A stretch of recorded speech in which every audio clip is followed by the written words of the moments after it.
UGC की जो guidelines है उसका जो मकसद है वो ये था कि हमें डिस्क्रिमिनेशन रोकना है जो कॉलेजेस कैंपस में होता है, जो कि होता है। लेकिन जब ये कॉलेजेस कैंपस में डिस्क्रिमिनेशन होता है और उसे रोकने के लिए आप ऐसा कानून लेके आते हो जो खुद में डिस्क्रिमिनेटरी है, तो आप पे सवाल उठने लाजमी है।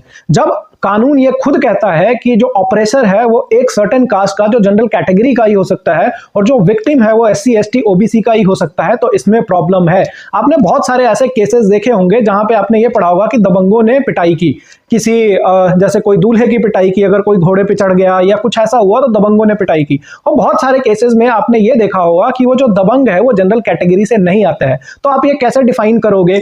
दूसरी चीज कि जो जैसे जाट कम्युनिटी है, हरियाणा में वो कुछ और है, ओबीसी में आते हैं नहीं आते हैं, राजस्थान में आते हैं नहीं आते हैं। अब ये दिल्ली कैंपस में अगर ये दोनों लड़े तो आप कैसे जस्टिफाई करोगे कि कौन विक्टिम है और कौन ऑपरेसर है? दूसरी तरफ जब आप ये कहते हो कि जो इक्विटी कमेटी होगी उसमें एक भी जीसी को जगह नहीं मिलेगी, तो आप फिर से डिस्क्रिमिनेशन कर रहे हो। और दूसरी तरफ जब सुप्रीम कोर्ट इस पे बैठती है और सुप्रीम कोर्ट ये कहती है कि यस, जो ये डिसीजन है उसका मिसयूज हो सकता है आगे फ्यूचर में। मायावती एक अच्छी पॉलिटिशियन है, यूपी की चीफ मिनिस्टर भी रही है पहले, उन्होंने भी ये चीज कहा कि इस चीज का मिसयूज भी हो सकता है और समाज को बांटने की कोशिश है ये।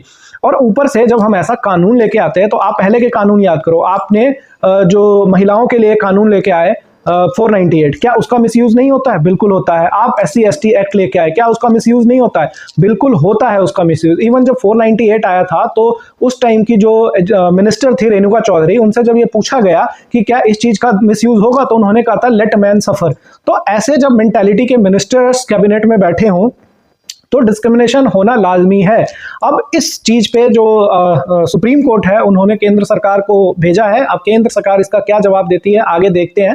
लेकिन जब भी पॉलिसी बनाई जाती है तो पॉलिसी डिस्क्रिमिनेटरी नहीं होनी चाहिए। लोग तो डिस्क्रिमिनेशन करते हैं, डिस्क्रिमिनेशन इंडिया में है, एग्जिस्ट करता है, और आगे इसे कम करने की जरूरत है। हम एक तरह से कास्टलेस सोसाइटी की तरफ बढ़ना चाहते हैं, लेकिन अगर ये चीज ऐसे ही चलती रहेगी, अगर पॉलिसी ही ऐसी आएगी जो खुद में डिस्क्रिमिनेटरी हो, जो खुद और ज्यादा कास्ट डिवाइड पैदा करे, वो भी स्टूडेंट्स में, वो भी हायर एजुकेशन में, तो ये प्रॉब्लमेटिक है। इस पे आम लोगों को जरूर बोलना चाहिए। आप खुद सोचो, अगर आप एग्जाम दे रहे हो और आपने पीछे वाले को चीटिंग नहीं कराई, हो सकता है वो आप पे डिस्क्रिमिनेशन का केस डाल दे। हो सकता है कोई लड़का या कोई लड़की आपको पसंद करता हो और आपने उसके प्रपोजल को ना बोल दिया, हो सकता है वो आप पे डिस्क्रिमिनेशन का केस डाल दे। तो इसके मिसयूज के बहुत सारे चांसेस है।